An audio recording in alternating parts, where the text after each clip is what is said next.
എന്റെ പ്രിയമുള്ള സഹോദരങ്ങള്, ഹദീസുകളെ വിശദീകരിക്കുന്ന പണ്ഡിതന്മാര് പറഞ്ഞു തരികയാ, ഈ ഭൂമിയിൽ ദുരന്തമുണ്ടാകാനുള്ള കാരണം എന്തെന്നറിയുമോ? 4 കാര്യങ്ങൾ ഒരു നാട്ടിലില്ലാതെ വന്നാൽ, 4 വിഭാഗം ആൾക്കാർ ഒരു നാട്ടിലില്ലാതെ വന്നാൽ ആ നാട്ടിൽ വിപത്തുകൾ ഉണ്ടാകുമെന്നാണ്, അവിടെ മുസീബത്തുകൾ ഉണ്ടാകുമെന്നാണ്.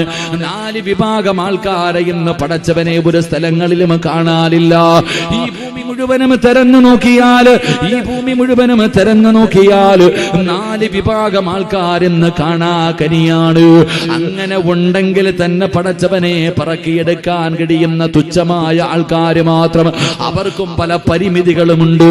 എന്റെ പ്രിയമുള്ളവരെ, ആ 4 വിഭാഗം ഒരു നാട്ടിലില്ലാതെ വന്നോ ആ നാടുകളിൽ ദുരന്തം കടന്നു വരുമെന്ന് മഹാന്മാര് പറഞ്ഞു തരുമ്പോ, എന്റെ പ്രിയമുള്ളവരെ, ഒന്നാമത്തെ വിഭാഗമാരാണ് ദുരന്തം വലിച്ചു കൊണ്ടുവരുന്ന 4 കാര്യങ്ങളിൽ ഒന്നാമത്തെ കാര്യം എന്തെന്നറിയുമോ?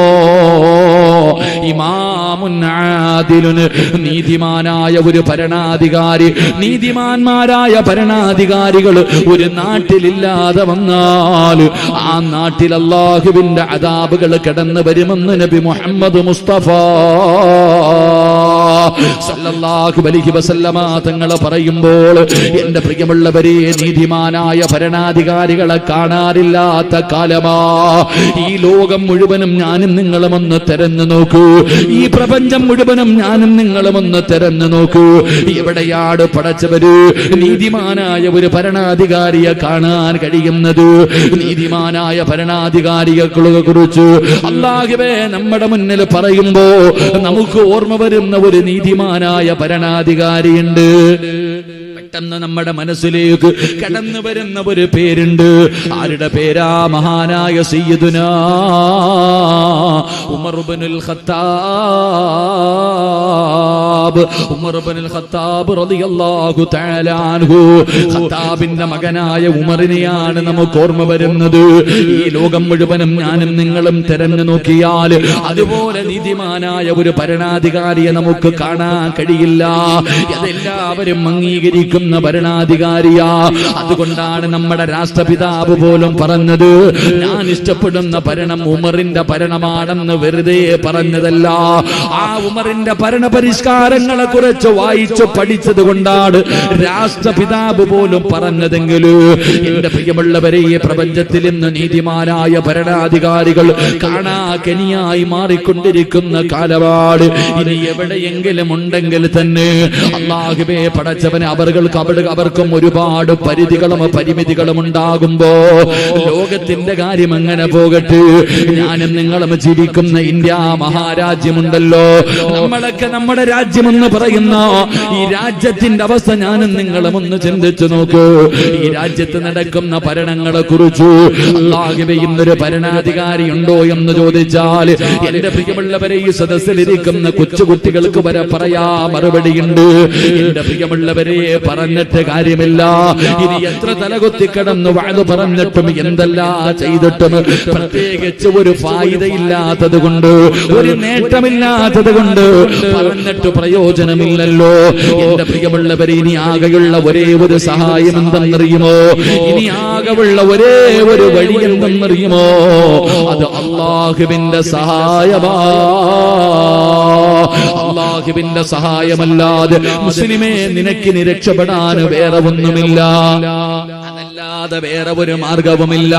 അതുകൊണ്ട് എന്റെ പ്രിയമുള്ളവര്, ഈ നമ്മൾ ജീവിക്കുന്ന രാജ്യത്ത് പോലും ഒരു നീതിമാനായ ഭരണാധികാരിയെ കാണാതെ വരുമ്പോ എന്തിനാ ലോകത്തിന്റെ കാര്യം പറയുന്നത്? എന്തിനാ നമ്മുടെ രാജ്യത്തിന്റെ കാര്യം പറയുന്നത്? എന്റെ പ്രിയമുള്ളവരെ, ഞാനും നിങ്ങളും മുസ്ലിമീങ്ങളുടെ കാര്യങ്ങൾ നിയന്ത്രിക്കുന്ന, ഒരു മുസ്ലിമിന്റെ കാര്യങ്ങൾ മുഴുവനും, ഒരു നാടിന്റെ കാര്യങ്ങൾ മുഴുവനും നിയന്ത്രിക്കുന്ന ഒരു സ്ഥലമാണല്ലോ അല്ലാഹുവിന്റെ പള്ളികള്, അല്ലാഹുവിന്റെ ഭവനങ്ങള്. ആ പള്ളിക്കകത്ത് പോലും നീതി നടക്കാത്ത കാലമാ. അല്ലാഹുവിന്റെ പള്ളിക്കകത്ത് പോലും ഇന്ന് നീതി നടക്കുന്നുണ്ടോ? ഈ സദസ്സിലിരിക്കുന്ന ഓരോ മനുഷ്യരോടും ഞാൻ ചോദിക്കുകയാ, അല്ലാഹുവിന്റെ പള്ളിക്കകത്ത് ഇന്ന് നീതി നടക്കുന്നില്ല. എന്റെ പ്രിയമുള്ളവരെ, പള്ളിയുടെ പരിപാലനമെന്നാട് അല്ലാഹുവേ പരിശുദ്ധമായ കഅബാലയം സൗദി അറേബ്യയുടെ രാജാവിന്റെ പേരെടുത്ത് നോക്ക്. ആ മനുഷ്യന്റെ പേരിന്റെ താഴെ എഴുതി വെക്കും ഖാദിമുൽ കഅബൈൻ, കഅബാലയത്തിന്റെ സേവകൻ എന്ന പേരെഴുതി വെക്കുന്നത്.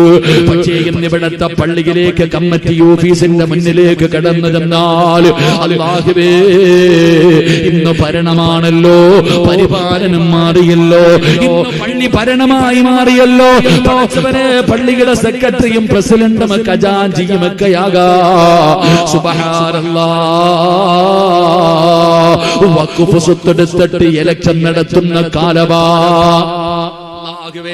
അല്ലാഹുവേ, പടച്ച റബ്ബിന്റെ പള്ളിയുടെ അധികാരം പിടിച്ചു പറ്റാറ് പടച്ചവരെ വളഞ്ഞ വഴിയിലൂടെ വീടുകൾ തോറും കേറിയിറങ്ങി പരസ്യം നടത്തി വോട്ട് തെണ്ടിയിട്ട് വോട്ട് വാങ്ങിച്ചിട്ട് അല്ലാഹുവിന്റെ പള്ളിയുടെ അധികാരം അതിന് ഏത് വളഞ്ഞ വഴിയും സ്വീകരിക്കുമല്ലോ.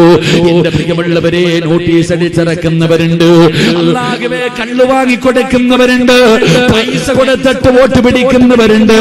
എന്തിനാ അല്ലാഹുവിന്റെ പള്ളിയുടെ അധികാരം കിട്ടാ? അവസാനം പള്ളിയുടെ സെക്രട്ടറി ആകാ, പ്രസിഡന്റ് ആകാ. അല്ലാഹുവിന്റെ പള്ളിക്കകത്ത് കിടന്ന് പരസ്പരം വെട്ടിക്കീറുന്ന കാലവാ, തമ്മിലടിക്കുന്ന കാലവാ. എന്റെ പ്രിയപ്പെട്ടവരോട് ഞാൻ ഓർമ്മപ്പെടുത്തുകയാ, ഒരിക്കലും അധികാരം ചോദിച്ചു വാങ്ങല്ലേ, ഒരിക്കലും അധികാരം ചോദിച്ചു വാങ്ങല്ലേ.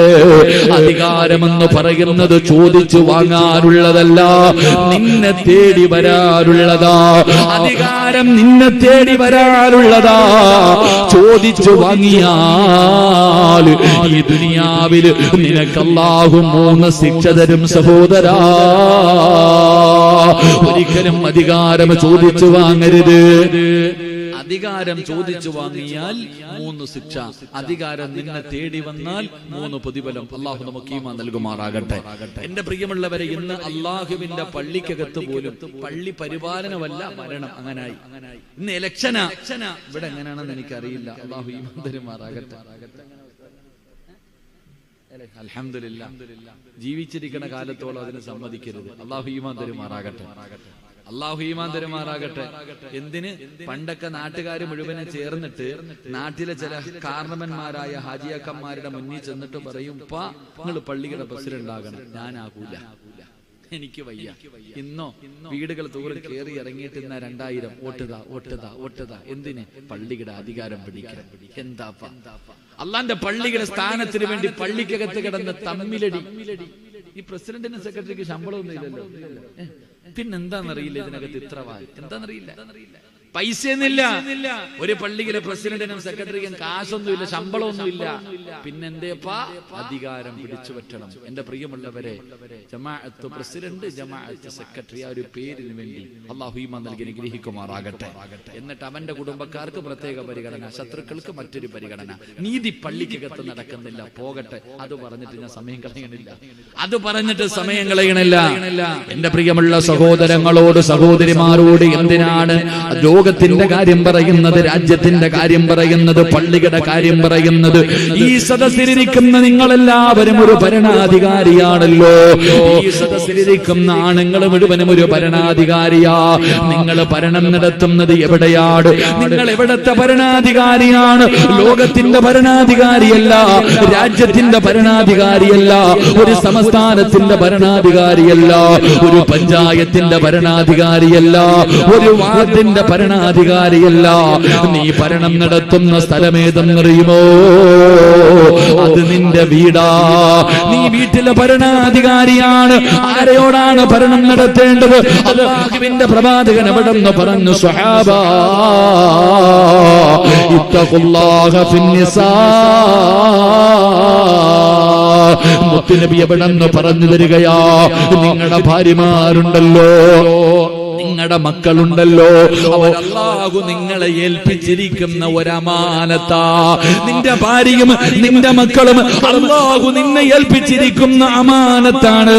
ഇതിനെക്കുറിച്ച് അല്ലാഹു നിന്നോട് ചോദിക്കുമെന്ന് ആദരവായ പ്രവാചകൻ നബി മുഹമ്മദ് മുസ്തഫ സല്ലല്ലാഹു അലൈഹി വസല്ലമ തങ്ങൾ പറയുമ്പോൾ നാളെ പടച്ചവൻ നിങ്ങളോട് ചോദിക്കും, എന്നോട് ചോദിക്കും, പള്ളിയിലെ ഇമാമിനോട് ചോദിക്കും, ഈ സദസ്സിലിരിക്കുന്ന ഓരോ ആണിനോടും അല്ലാഹു നിന്റെ ഭാര്യയെ കുറിച്ചും നിന്റെ മക്കളെ കുറിച്ച് വിചാരണ ചെയ്യുമെന്ന് മുത്തുനബി പറയുമ്പോ ഈ സദസ്സിലിരിക്കുന്ന ഉപ്പമാര്, നീ ഒരു നീതിമാനായ ഭരണാധികാരിയാണോ? നീ ഒരു നീതിമാനാണോ? എല്ലാവരും എന്റെ പ്രിയമുള്ളവര്, എല്ലാവരും അല്ലാഹുവിനോട് ദുആ ചെയ്യുമല്ലോ. അല്ലാഹുവേ, ഈ ദുആ ചെയ്യുന്നവന് സ്വർഗ്ഗത്തിൽ ഒരു കൊട്ടാരമുണ്ടെന്നാ. ഇതാരെങ്കിലും ചെയ്താൽ അവർക്ക് സ്വർഗ്ഗത്തിൽ ഒരു കൊട്ടാരമുണ്ടെന്നാണ്.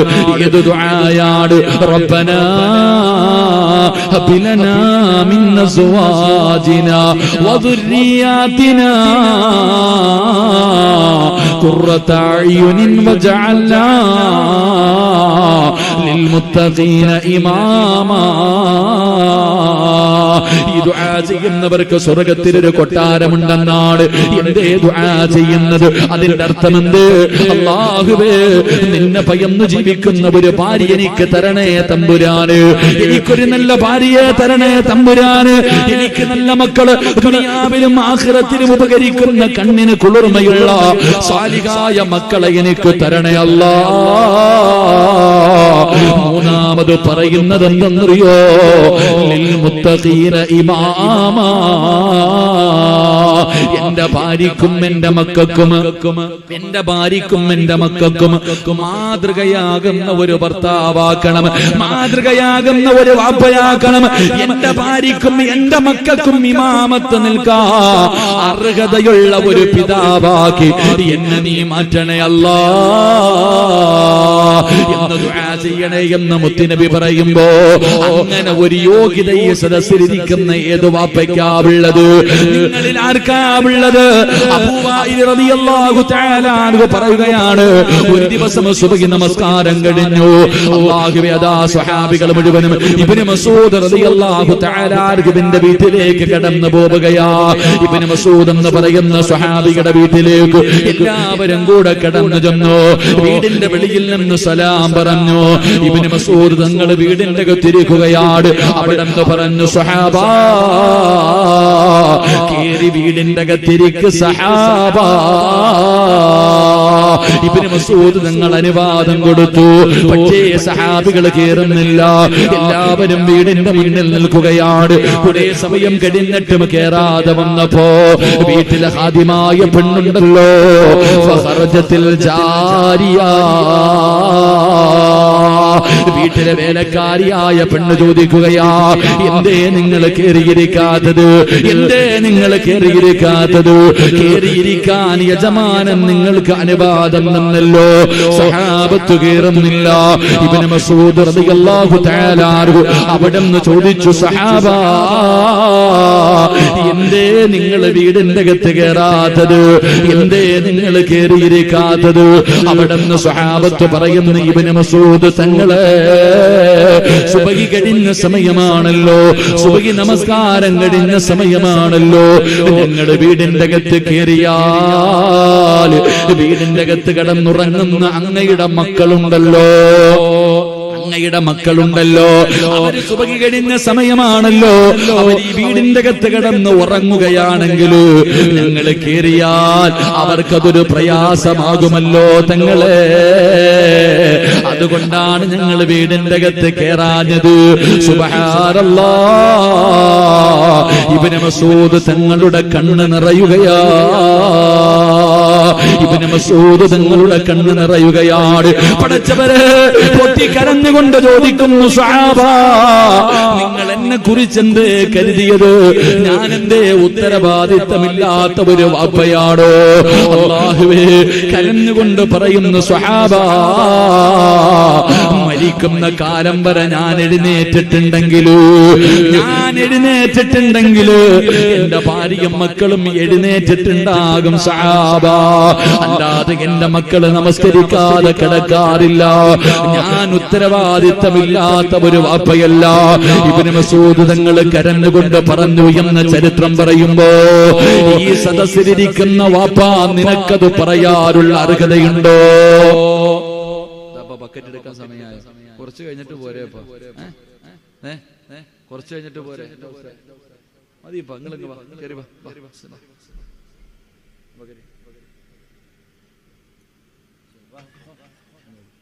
അൽഹംദുലില്ലാ, ബാദ് വെക്കുപ്പ. അൽഹംദുലില്ലാ, ഇൻഷാ അല്ലാഹ്. കാരണം എന്താ അറിയോ, ഇപ്പൊ ചിലപ്പോ എഴുന്നിട്ട് ഉക്കളയും കേട്ടാ. അൽഹംദുലില്ലാ, അല്ലാഹു സാധുവിന് ആഫിയത്ത് ദീർഘായുസ്സ് കൊടുക്കുമാറാകട്ടെ.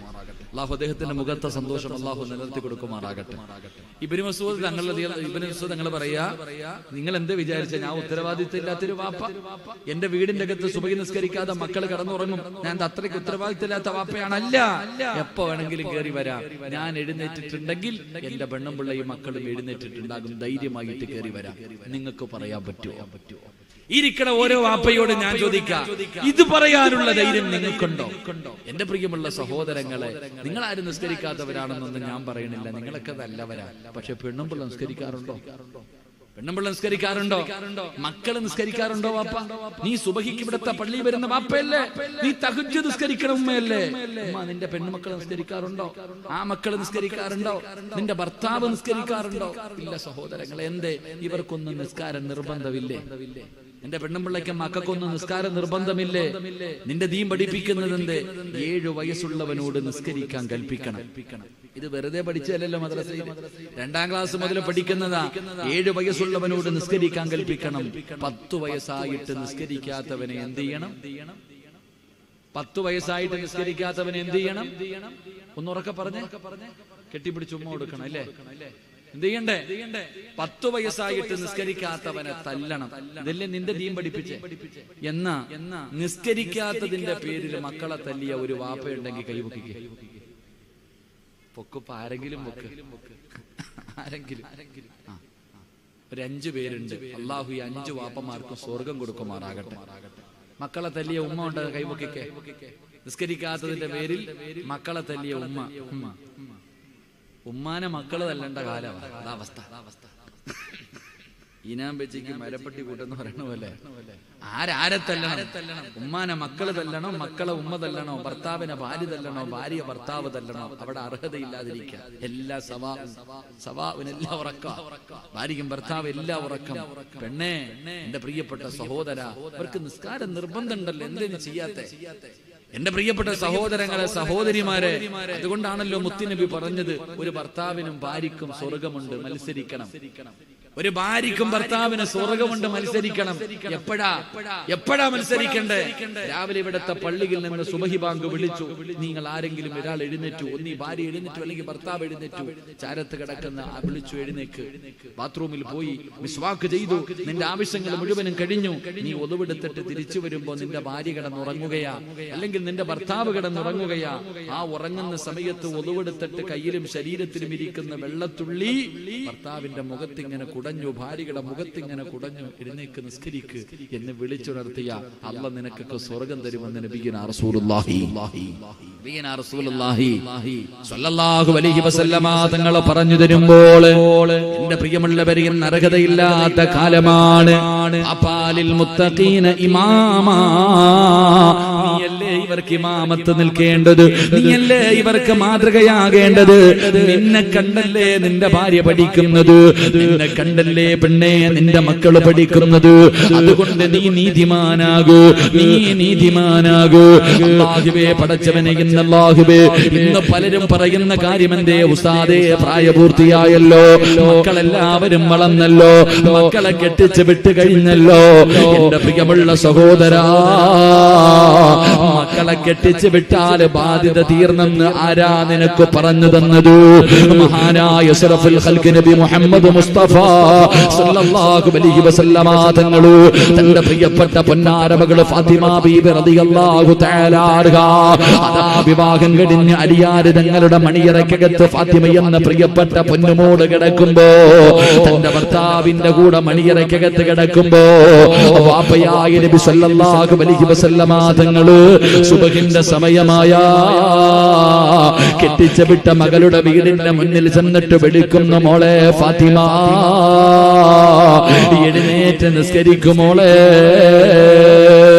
അല്ലാഹുവിന്റെ പ്രവാചകനെ വിളിക്കുമായിരുന്നു എന്ന് ചരിത്രം പറയുമ്പോ ഈ സദസ്സിലിരിക്കുന്ന ഉപ്പാ, നീ എന്തേ ചിന്തിക്കാത്തത്?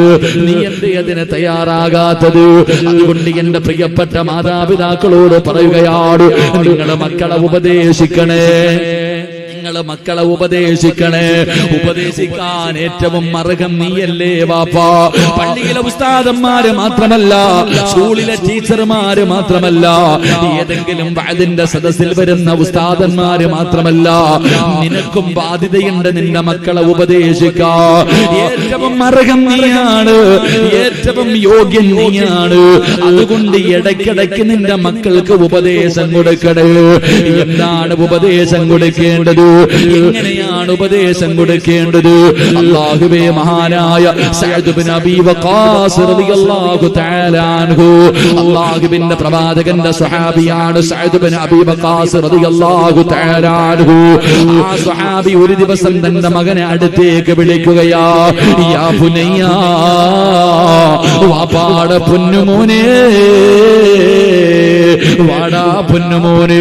അടുത്ത് വിളിച്ചിരുത്തിയിട്ട് പറയുന്നു, മോനെ, വാപ്പ നിന്നെ ഉപദേശിക്കാൻ പോവുകയാണ്, വാപ്പ നിന്നെ ഉപദേശിക്കാൻ പോവുകയാണ്. എന്നെക്കാളും അർഹതയുള്ള ഒരാളും ഈ ലോകത്തില്ല. നിന്നെ ഉപദേശിക്കാൻ ഏറ്റവും വലിയ യോഗ്യന് വാപ്പയായ ഞാൻ തന്നെയാ. തന്റെ പൊന്നാര മകനെ അടുത്ത് വിളിച്ചിരുത്തിയിട്ട് സഅദ് ഇബ്നു അബീ വഖാസ് റളിയല്ലാഹു തആല അൻഹു 3 ഉപദേശമാണ് പറഞ്ഞു കൊടുത്തത്. ഈ സദസ്സിലിരിക്കുന്ന ഏതെങ്കിലും ഒരു വാപ്പ ഇതുപോലെ ഒരു ഉപദേശം തന്റെ പൊന്നുമകന് കൊടുത്തിട്ടുണ്ടോ? തന്റെ പൊന്നാര മകൾക്ക് കൊടുത്തിട്ടുണ്ടോ? ഇങ്ങനെയാണ് ഉപദേശിക്കേണ്ടത്, ഇങ്ങനെയാണ് ഉപദേശം കൊടുക്കേണ്ടത്. സഅദ് ഇബ്നു അബീ വഖാസ് റളിയല്ലാഹു തആല അൻഹു തന്റെ പൊന്നുമകന് കൊടുത്ത ഒന്നാമത്തെ ഉപദേശം എന്താ? ഇദാ അറദ്ത അൻ തുസല്ലി ഫഅഹ്സിനു ളുഖാ. തന്റെ പൊന്നുമകന് കൊടുത്ത ഒന്നാമത്തെ ഉപദേശം എന്തെന്നറിയുമോ? മോനെ, നിസ്കരിക്കാൻ ഉദ്ദേശിച്ചാൽ എന്റെ പൊന്നുമകൻ നല്ലതുപോലെ ഒതുവെടുക്കണേ. ഒരു വാപ്പ, മഹാനായ സഅദ് ഇബ്നു അബീ വഖാസ് റളിയല്ലാഹു തആല അൻഹു തന്റെ മകന് കൊടുത്ത ഒന്നാമത്തെ ഉപദേശം അംബാനിയാകണമെന്നല്ല, അംബാനിയാകണമെന്നല്ല. അവിടെ നിന്ന് പറഞ്ഞു കൊടുത്ത ഒന്നാമത്തെ ഉപദേശം, മോനെ, ഒളുവെടുത്താൽ നേരെ ചൊവ്വ ഒളുവെടുക്കണം. അല്ലാഹു ഈമാൻ തരുമാറാകട്ടെ. നമുക്ക് അത്ഭുതം തോന്നുന്നു, ഇതിനകത്ത് ഇത്ര പ്രത്യേകിച്ച് എന്താ? ഇതാണോ ഉപദേശം ഉസ്താദ്? ഒരു മകന് കൊടുക്കണ ഉപദേശം, മോനെ, നിസ്കരിക്കാൻ ഉദ്ദേശിച്ചാൽ നേരെ ചൊവ്വ ഒളുവെടുക്കണം. ഇതാ ഉപദേശം. ഇത്ര വലിയ ആനക്കാരി ഇല്ലേ? അല്ലാഹു ഈമാൻ തരുമാറാകട്ടെ. ഉറക്കപ്പറ, അല്ലാഹു ഈമാൻ തരുമാറാകട്ടെ. നിനക്ക് അതിന്റെ വില അറിയാനിട്ട് അങ്ങനെ ചിന്തിക്കണേ. ഈ ഒളുവെടുക്കുന്നതിനെ കുറിച്ച് നിനക്ക് അറിയാനിട്ട് എന്താണ് ഈ ഒളുവിന് ഇത്ര മഹത്വം? എന്താ? ഒരു വാപ്പ തന്റെ പൊന്നുമകനോട് ഇങ്ങനെ ഒരു ഉപദേശം കൊടുക്കാറുള്ള കാരണം എന്താ? എന്റെ പ്രിയമുള്ള സഹോദരാ, സഅദ് ഇബ്നു അബീ വഖാസ് റളിയല്ലാഹു തആല അൻഹു അവിടെ നിന്ന് തന്റെ പൊന്നുമകനോട് പറഞ്ഞു കൊടുക്കുന്നു, മോനെ, ഒളുവെടുക്കുന്നത് എന്തിനാണെന്നറിയോ? 50 വർഷം കൊണ്ട് ഒളുവെടുക്കുന്ന വാപ്പ, 40 കൊല്ലം കൊണ്ട് ഒളുവെടുക്കുന്ന പെങ്ങള്, ഓർമ്മ വെച്ച കാലം മുതൽ ഒളുവെടുക്കുന്ന മുസ്ലിമേ, നിനക്കറിയുമോ എന്തിനാ നീ ഒളുവെടുക്കുന്നത്? എന്തിനാ നീ ഒളുവെടുക്കുന്നത്? സഅദ് ഇബ്നു അബീ വഖാസ് റളിയല്ലാഹു തആല അൻഹു അവിടുന്ന് പറയുന്നു, മോനെ, ഒളുവെടുക്കുന്നത് അല്ലാഹുവിനെ കാണാനാ. നീ ഒളുവെടുക്കുന്നത് ഉളുവെടുക്കുന്നത് അല്ലാഹനെ കാണാനാ. അതുകൊണ്ട് ഓർമ്മ വേണമടാ പൊന്നുമോര്, നീ ഉളുവെടുക്കുന്ന സമയത്ത് നിനക്കത് നല്ലതുപോലെ ഓർമ്മയുണ്ടാകണം. നീ ഉളുവെടുക്കുന്നത് പടച്ചറപ്പിനെ കാണാനാ. ഇത് കളിയല്ലടാ. ഈ ഉളുവെടുത്താ കിട്ടുന്ന പ്രതിഫലം നിനക്കറിയുമോ മോനെ? എന്റെ പ്രിയമുള്ളവര്, ജീവിതത്തിൽ ഒരുപാട് പാവം ചെയ്തവരാ ഞാനും നിങ്ങളും. ഉസ്താദേ, എവിടെ കൊണ്ട് കഴുകിക്കളയാനാണ്? ഒരുപാട് പാവങ്ങളും ചുമന്നുകൊണ്ട് നടക്കുന്നവരാണ്. പാവം പൊറുക്കാനുള്ള ഒരു എളുപ്പ വഴിയുണ്ടല്ലോ. സഅദ് ബിൻ അബീ വഖാസ് റളിയല്ലാഹു തആല അവിടുന്ന് പറഞ്ഞു കൊടുത്തു, പൊന്നുമോനെ, നല്ലതുപോലെ വുളുവെടുത്താൽ,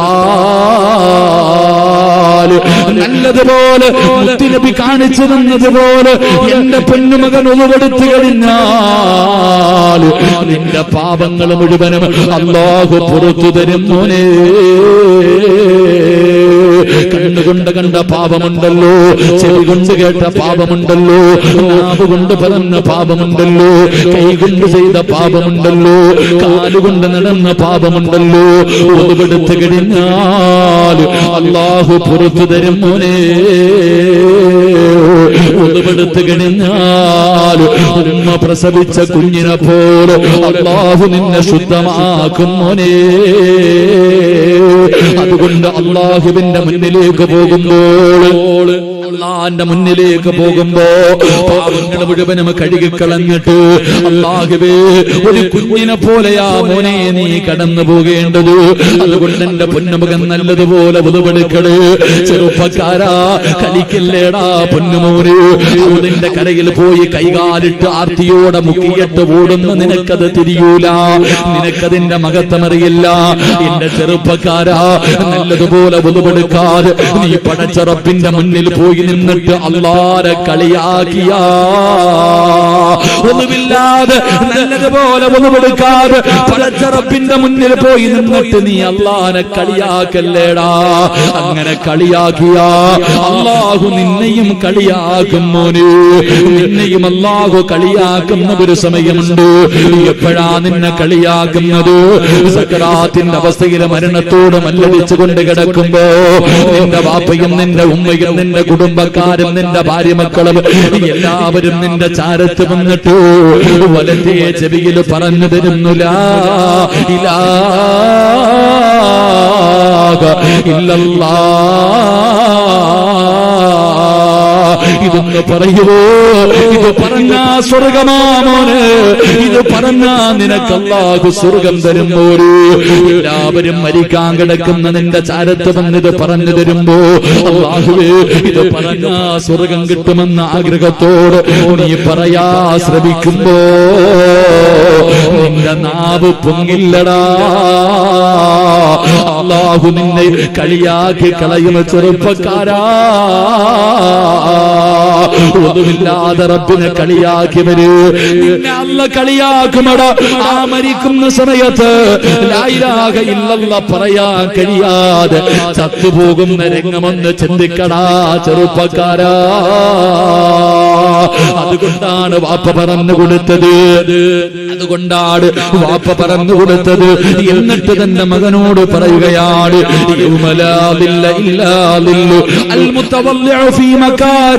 മോനെ, ഏതു പ്രയാസമുള്ള സമയത്തും നീ നല്ലതുപോലെ വേണം ഉളുവെടുക്കാൻ. ചിലപ്പോൾ വല്ലാത്ത തണുപ്പായിരിക്കും. രാവിലെ എഴുന്നേറ്റിറപ്പ് കോച്ചി പിടിക്കുന്ന തണുപ്പിന്റെ സമയത്ത് പച്ചവെള്ളത്തിൽ ഉളുവെടുക്കാൻ നിനക്ക് ചിലപ്പോ മടിയായിരിക്കാം. ആ സമയത്താ ഏറ്റവും കൂടുതൽ സൂക്ഷിക്കേണ്ടത്. ആ സമയത്താണ് ഏറ്റവും കൂടുതൽ സൂക്ഷിക്കേണ്ടത്. ആ സമയത്ത് നീ സൂക്ഷിച്ച് ഉളുവെടുത്താ അല്ലാഹു നിനക്ക് തരുന്ന പ്രതിഫലം എന്തെന്നറിയുമോ? ഇസ്രാഫീൽ എന്ന മലക്ക് രണ്ടാമത് സൂറന്ന കാഹളത്തിലൂതുമ്പോ ഞാനും നിങ്ങളും പള്ളിപ്പറമ്പിൽ നിന്ന് കബറ് പൊളിച്ചിട്ട് എഴുതേക്ക് നാളെ പടച്ചുറപ്പിന്റെ പരലോകത്തേക്ക് അല്ലാഹുവിന്റെ കോടതിയിലേക്ക് ഉടുതുണിയില്ലാതെ ചെരുപ്പില്ലാതെ നഗ്നരായിട്ട് തലതാറ്റി പിടിച്ചിട്ട് ജനങ്ങൾ മുഴുവനും കടന്നു വരുന്ന ഒരു ദിവസമുണ്ടല്ലോ. ഇതൊന്നും കഥയല്ലല്ലോ, ഇതൊന്നും കഥയല്ലല്ലോ, ഇതെല്ലാം നടക്കാൻ പോകുന്ന കാര്യമാണല്ലോ. അല്ലാഹുവിന്റെ വിശുദ്ധ വിശുദ്ധമായ ഖുർആൻ പറഞ്ഞു തന്നതാണല്ലോ.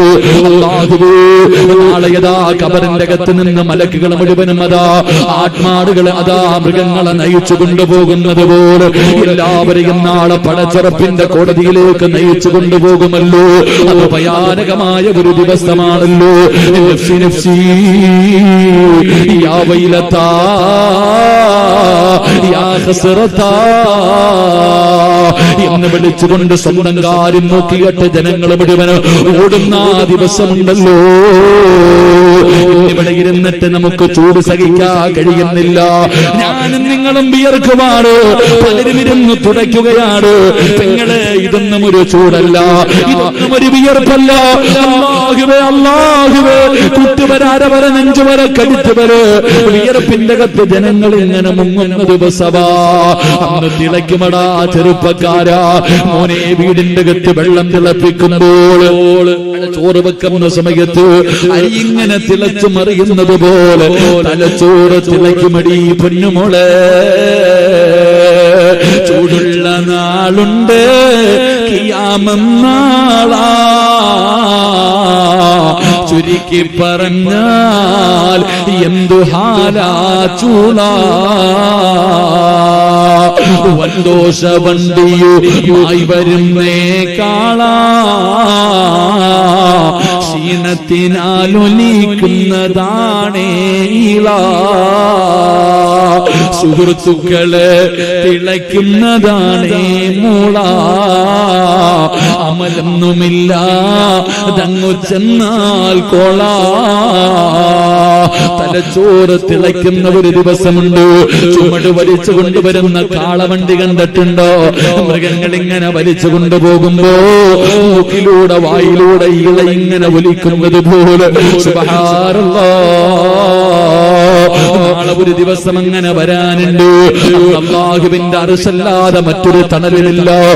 അല്ലാഹുവിന്റെ സിംഹാസനത്തിന്റെ താഴെയുള്ള തണലല്ലാതെ ഒരു തണലില്ല. ആ തണലില്ലാത്ത ദിവസമുണ്ടല്ലോ. ഏറ്റവും കൂടുതൽ പ്രയാസമുള്ള സമയത്ത് സൂക്ഷ്മതയോടുകൂടി ഒന്നുപെടുത്ത വാപ്പാ, അല്ലാഹുവിന്റെ അർശിന്റെ താഴെ അല്ലാഹു നിനക്കൊരു ഇടം തരുമെന്ന് ആദരവായ പ്രവാചകൻ നബി മുഹമ്മദ് മുസ്തഫ സല്ലല്ലാഹു അലൈഹി വസല്ലമ തങ്ങൾ പറഞ്ഞു തരികയാ. അതുകൊണ്ട് ഒന്നും നിസ്സാരമല്ല. ഈമാനുള്ള ഒരാളെ കാണണോ? നിസ്കാര തടമ്പോ താടിയോ ഹജ്ജോ ഉംറയോ ഒന്നുമല്ല. ഈമാനുള്ള ഒരു മനുഷ്യനെ നിനക്ക് കാണണോ? അല്ലാഹുവിന്റെ പള്ളിയിലേക്ക് കടന്നു ചെല്ലൂ. അതിന്റെ കരയിൽ പോയി നിൽക്കൂ. സൂക്ഷ്മതയോടുകൂടി ഏതെങ്കിലും ഒരു മനുഷ്യന് സമാധാനത്തോടുകൂടി ഒളിവെടുക്കുന്നത് കണ്ടാൽ ആ മനുഷ്യൻ ഈമാനുള്ളതിന്റെ അടയാളമാ. പള്ളിയിൽ പോ. നാളെ സുബഹിക്ക് പള്ളിയിൽ പോകുമ്പോ തഴമ്പും താടിയല്ല നോക്കേണ്ടത്. ഹൗദിന്റെ കരയിൽ നിന്നുകൊണ്ട് സമാധാനത്തോടുകൂടി ആരെങ്കിലും ഒളിവെടുക്കുന്നത് കണ്ടാ നീ മനസ്സിലാക്കണം അവൻ ഈമാനുണ്ടെന്ന്. മഹാനായ ഇമാമുന ഗസ്സാലി തങ്ങൾ, അള്ളാഹു നമുക്ക് ഈമാൻ നൽകുമാറാകട്ടെ. അള്ളാഹു നമുക്ക് ഈമാൻ നൽകുമാറാകട്ടെ. അപ്പൊ വാപ്പ പറഞ്ഞു കൊടുത്ത ഒന്നാമത്തെ ഉപദേശം, ഒളിവെട് നിസ്കരിക്കാൻ വേണ്ടി ഉദ്ദേശിച്ചാൽ നല്ലതുപോലെ ഒളിവെടുക്കണം. ഒളിവിന്റെ മഹത്വമാണ് ഞാൻ പറഞ്ഞത്. അള്ളാഹു നല്ലതുപോലെ എടുക്കാൻ ഭാഗ്യം തരുമാറാകട്ടെ. അള്ളാഹു നല്ലതുപോലെ ഒളിവെടുക്കാൻ ഭാഗ്യം നൽകുമാറാകട്ടെ. എന്നിട്ട് വാപ്പ പറഞ്ഞു കൊടുത്ത രണ്ടാമത്തെ ഉപദേശം, സഅദ് ഇബ്നു അബീ വഖാസ് റളിയല്ലാഹു തആല അൻഹു തന്റെ പൊന്നുമകന് കൊടുത്ത രണ്ടാമത്തെ ഉപദേശം എന്താ? സല്ലി സ്വലാത ലാ തറാ അന്നക തുസല്ലി ബഅദഹാ. എന്റെ പൊന്നുമകൻ നമസ്കരിക്കാൻ ഉദ്ദേശിച്ചാൽ വെറുതെ നിസ്കരിച്ചാ പോരാ. എങ്ങനെ നിസ്കരിക്കണമെന്നറിയുമോ? അന്നക തുസല്ലി ബഅദഹാ. ഇത് നിന്റെ ജീവിതത്തിലെ അവസാനത്തെ നിസ്കാരമാണെന്ന് കരുതിയിട്ട് വേണം നിസ്കരിക്കാൻ. ഇത് നിന്റെ ജീവിതത്തിൽ അവസാനത്തെ നിസ്കാരം, ഇനി ചാൻസ് ഇല്ലട, അടുത്ത വക്തിൽ നിന്റെ മയ്യത്ത് നിസ്കരിക്കുകയാണ്.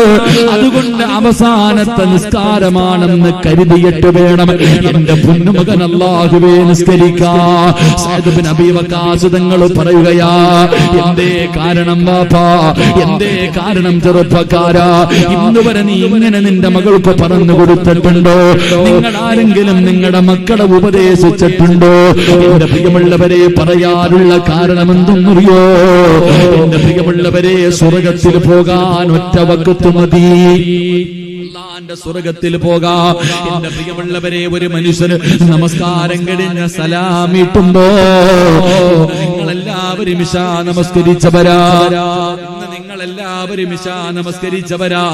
ഈശാ നമസ്കരിച്ച നിങ്ങള് ചിലര് സ്വർഗത്തിലാണ്, ചിലര് നരകത്തിലാണെന്ന് നബി മുഹമ്മദ് മുസ്തഫ സല്ലല്ലാഹു അലൈഹി വസല്ലമ തങ്ങള്, അല്ലാഹുവിന്റെ റസൂല് പറയുകയാണ്, നിങ്ങളിൽ പലരും സ്വർഗത്തിന്റെ അവകാശികളാണ്, എങ്കിലും പലരും നരകത്തിന്റെ അവകാശിയാണ്.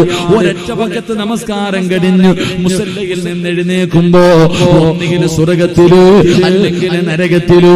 എന്റെ പ്രിയമുള്ളവരെ, വെറുതെ പറഞ്ഞതല്ല, എല്ലാവരും പറയാറുണ്ട്, ഉസ്താദ് നമസ്കരിക്കാൻ കൈകെട്ടിയ പഴയ കാര്യങ്ങൾ ഓർമ്മ വരുന്നു, മറന്നുപോയ കാര്യങ്ങൾ ഓർമ്മ വരുന്നു. അതിന്റെ കാരണം എന്തെന്നറിയോ? ഒരു മനുഷ്യൻ നമസ്കരിക്കാൻ നിന്ന് കഴിഞ്ഞാൽ ഇടതുഭാഗത്ത് ഇബ്ലീസ് കടന്നു വരികയാണ്, ഇബ്ലീസ് കടന്നു വരികയാണ്. പഴയ കാര്യങ്ങൾ മുഴുവനും ചെവിയിൽ പറഞ്ഞു തരികയാണ്, മറന്നുപോയ കാര്യങ്ങൾ ഓർമ്മപ്പെടുത്തുകയാണ്. എന്തിനു വേണ്ടി? നമസ്കാരത്തിൽ നിന്ന് നിന്റെ മനസ്സ് മാറ്റുന്നതിന് വേണ്ടി. ആ സമയത്ത് വലതുഭാഗത്തൊരു മലക്ക് നിൽക്കുന്നുണ്ട്. മലക്ക് പറയുന്നു, മനുഷ്യ നീ എവിടെയാ നിൽക്കുന്നതെന്നറിയോ? എന്തു പറഞ്ഞിട്ടാ നിൽക്കുന്നതെന്നറിയുമോ? ഇന്ന സ്വലാത്തി വനുസുകി വമഹയായ വമമാതി, അല്ലാഹുവേ സർവ്വതും നിനക്കുള്ളതാണെന്ന് വാക്ക് പറഞ്ഞിട്ട് നീ നിൽക്കുകയാണ്. ആരുടെ മുന്നിലാണ് നിൽക്കുന്നത്? ഈ പ്രപഞ്ചം മുഴുവനും അടക്കി ഭരിക്കുന്ന രാജാതിരാജനായ മലിക്കുൽ ജബ്ബാറായ സർവാധിനാഥനായ റബ്ബുൽ ഇസ്സത്തായ റബ്ബിന്റെ മുന്നിലാണ് നിൽക്കുന്നത്. നീ അല്ലാഹുവിനെ കാണുന്നില്ലെങ്കിലും അല്ലാഹ് നിന്നെ കാണുന്നുണ്ട്. ആ ഓർമ്മ നിനക്ക് വേണം. നീ പടച്ചവന്റെ മുന്നിലാ നിൽക്കുന്നത്. ഇബ്ലീസ് പറയുന്നത് കേൾക്കല്ലോ, അവന്റെ കൂടെ കൂടല്ലോ, അവൻ പാപം കാണിക്കല്ലോ, വികാരം കാണിക്കല്ലോ. ഭയഭക്തിയോടുകൂടി നിസ്കരിക്കടാ ചെറുപ്പക്കാരാ. മോനെ, നമസ്കാരത്തിന്റെ റുക്കൂ ഉണ്ടല്ലോ, നമസ്കാരത്തിന്റെ സുജൂദുണ്ടല്ലോ. കാക്ക കുത്തുന്നത് പോലെ കുത്തികെട്ടോടാനുള്ളതല്ല, കുത്തികെട്ടോടാറുള്ളതല്ല. മോനെ, സുജൂദുണ്ടല്ലോ. ഒറ്റയ്ക്ക് നമസ്കരിക്കുന്ന സമയത്ത് നീ സുജൂദ് ദീർഘിപ്പിക്കണേ. സുജൂദ് ചെയ്യാ പലർക്കും മടിയാണ്. അല്ലാഹുവേ, ചെറിയ ഒരു രോഗത്തിന്റെ പേരിൽ സുജൂദ് ചെയ്യാൻ മടിക്കുന്ന വാപ്പാ, നിനക്കതിന്റെ മഹത്വമറിഞ്ഞിരുന്നെങ്കിലോ നീ കസേരയിലിരിക്കൂല, നീ കസേരയിലിരിക്കൂല. സുജൂദ് ചെയ്താൽ അല്ലാഹു തരുന്ന പ്രതിഫലം നിനക്കറിയാത്തത് കൊണ്ടാ ഒരു ചെറിയ വേദനയുടെ പേരിൽ നീ കസേരയിടുന്നത്. അല്ലാഹുവേ, അനുസൃതങ്ങൾ പറയുകയാണ്, ഒരു മനുഷ്യന് സുജൂദിൽ കിടക്കുമ്പോ എല്ലാ പാപങ്ങളും അവന്റെ തലയുടെ മുകളിൽ വരികയാ. ചെയ്ത എല്ലാ പാപങ്ങളും തലയുടെ മുകളിൽ വരികയാണ്. സുജൂദിൽ കിടക്കുന്ന സമയത്ത് മരത്തിൽ നിന്ന് ഇല പൊടിഞ്ഞു വീഴുന്നത് പോലെ നിന്റെ തലയുടെ മുകളിലിരിക്കുന്ന പാപങ്ങൾ പൊടിഞ്ഞു വീഴുമെന്ന് ആദരവായ പ്രവാചകൻ നബി മുഹമ്മദ് മുസ്തഫ സല്ലല്ലാഹു അലൈഹി വസല്ലമ തങ്ങൾ പറയുകയാ. അതുകൊണ്ട് ചെറുപ്പക്കാരാ, അവസാനം സലാം വീട്ടി കഴിയുമ്പോ മലക്കങ്ങ് കെട്ടിപ്പിടിക്കുന്നു, സിറാജേ നീ സ്വർഗത്തിന്റെ അവകാശിയാടാ, നീ സ്വർഗത്തിന്റെ അവകാശിയാണ്. നിന്റെ പേര് സ്വർഗത്തിന്റെ മുന്നിൽ എഴുതി വെച്ചിട്ടുണ്ട്. അല്ലാഹു ഇഷ്ടപ്പെട്ടവനാ. നീ പൊക്കോ, മരിച്ചാ സ്വർഗമാ. പോടാ സിറാജ്, നീ മരിച്ചാ സ്വർഗമാണാ. കെട്ടിപ്പിടിച്ച് മലക്കുകൾ സലാം പറഞ്ഞു പള്ളിയിൽ നിന്ന് യാത്രയാക്കുകയാ. നമസ്കാരത്തിൽ കളിച്ച മോനെ, വികാരം കാണിച്ച ചെറുപ്പക്കാരാ, മലക്കു പറയുന്നു, എടാ നശിച്ചവരെ, എടാ നഷ്ടവാളി, എടാ പരാജയപ്പെട്ടവര്, അള്ളാന്റെ സ്വർഗം വെറുതെ കളഞ്ഞല്ലോടാ. നരകത്തിന്റെ മുന്നിൽ നിന്റെ പേരെഴുതിയിട്ടുണ്ട്. മോനെ, അടുത്ത വക്കത്തിന് മുമ്പ് നീ തൗബ ചെയ്യാതെ മരിച്ചാ നീ നരകത്തിലാണ് മോനെ. അതാ മലക്ക് പറയുന്നത് അങ്ങനെയാണ്. അതുകൊണ്ട് എന്റെ പ്രിയപ്പെട്ടവരോട് പറയുകയാ, വാപ്പ മകനോട് വെറുതെ പറഞ്ഞതല്ല. അതുകൊണ്ട് നമസ്കരിക്കുന്ന സമയത്ത് ചെറുപ്പക്കാരാ കളിക്കല്ലേടാ മോനെ, നിനക്കത് കളി കാണിക്കേണ്ട സമയമല്ല. ഒരൊറ്റ നിസ്കാരം അത് സ്വർഗത്തിൽ പോകാം. അല്ലാഹുവേ, മരിക്കുന്നതിന് മുമ്പ് ഒരിക്കലെങ്കിലും അങ്ങനെ സ്വർഗത്തിൽ പോകാൻ കഴിയുന്ന ഒരു വഖത്ത് നിസ്കരിക്കാൻ ഞങ്ങൾക്ക് ഭാഗ്യം തരണേ അല്ലാ. അല്ലാഹു നമുക്ക് ഭാഗ്യം നൽകുമാറാകട്ടെ. ഒരൊറ്റ വഖത്ത് നിസ്കരിക്കേണ്ടതുപോലെ നിസ്കരിച്ചാൽ മതി. എന്താ ഇന്ന് പഠിച്ചവനെ കസേര നിസ്കാരം, കസേര കളി എന്നൊക്കെ പറയുന്ന പോലെ കസേര നിസ്കാരമാ. ഓരോ പള്ളിക്കകത്ത് കസേര അടുക്കിയിട്ടിരിക്കുക. അല്ലാഹു ഈമാൻ തരുമാറാകട്ടെ, അല്ലാഹു ഈമാൻ തരുമാറാകട്ടെ. എന്റെ അസുഖം എല്ലാം വന്ന് കസേര കയറിയിരിക്കുക, കുനിയാൻ വയ്യ. 2003 നോട്ട് തറയിലിട്ടിട്ട് വാപ്പ എടുക്കാൻ പറഞ്ഞ കമന്നു വീഴും. ഈ വാപ്പായ കസേര നിസ്കരിക്കുന്നു. അപ്പൊ നിനക്കറിയോ സുജൂദിന്റെ വില അറിയുവോ? സുജൂദ് ചെയ്താൽ നിന്റെ പാപങ്ങൾ മുഴുവനും തലയുടെ മുകളിൽ വന്നിരിക്കും. സുജൂദിൽ കിടക്കുമ്പോ ഇങ്ങനെ താഴേക്ക് പൊഴിഞ്ഞു വീഴുമെന്ന് നബിയുനാ റസൂലുള്ളാഹി.